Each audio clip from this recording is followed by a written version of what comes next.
સુરત શહેરમાં થોડા સમય પહેલા નકલી ઘી અને પનીર મળી આવ્યા હતા.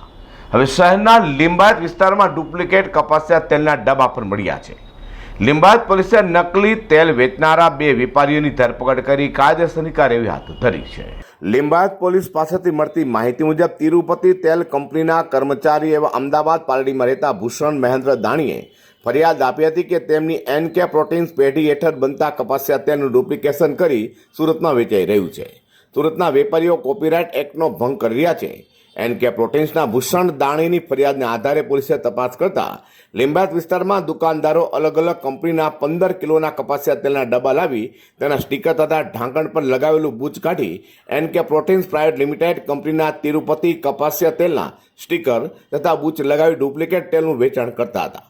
પહેલી નજરે જોતા તે ડબ્બા એનકે પ્રોટીન્સના ઓરિજિનલ હોવાનું લાગતું હતું. આ રીતે લેભાગુ વેપારીઓ એનકે પ્રોટીન્સ બ્રાન્ડનો ખોટી રીતે ઉપયોગ કરી નકલી તેલ વેચી રહ્યા હતા. પોલીસે આ કેસમાં નીલગિરી સર્કલ પાસે આવેલી દુકાન નંબર 165-166 શ્રી દેવનારાયણ કિરાણા સ્ટોરના વેપારી લાલારામ કાનુજી સ્ટેલી તથા શિવદર્શન સોસાયટીમાં આવેલી દુકાન નંબર 5 અને 6 શ્રી હરિઓમ સુપર સ્ટોર બોર્ડના વેપારી મદનલાલ ભેરુલાલ પ્રજાપતિની ધરપકડ કરી હતી.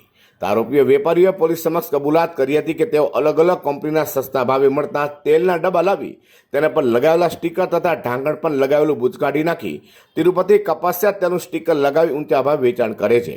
પોલીસે આરોપી વેપારીઓની દુકાનમાંથી 9200 રૂપિયાની કિંમતના કુલ 5 ડુપ્લિકેટ ડબ્બા કબજે લીધા હતા. તો પોલીસ તપાસ દરમિયાન એનકે પ્રોટીન્સના કર્મચારીઓ પણ સાથે રહ્યા હતા.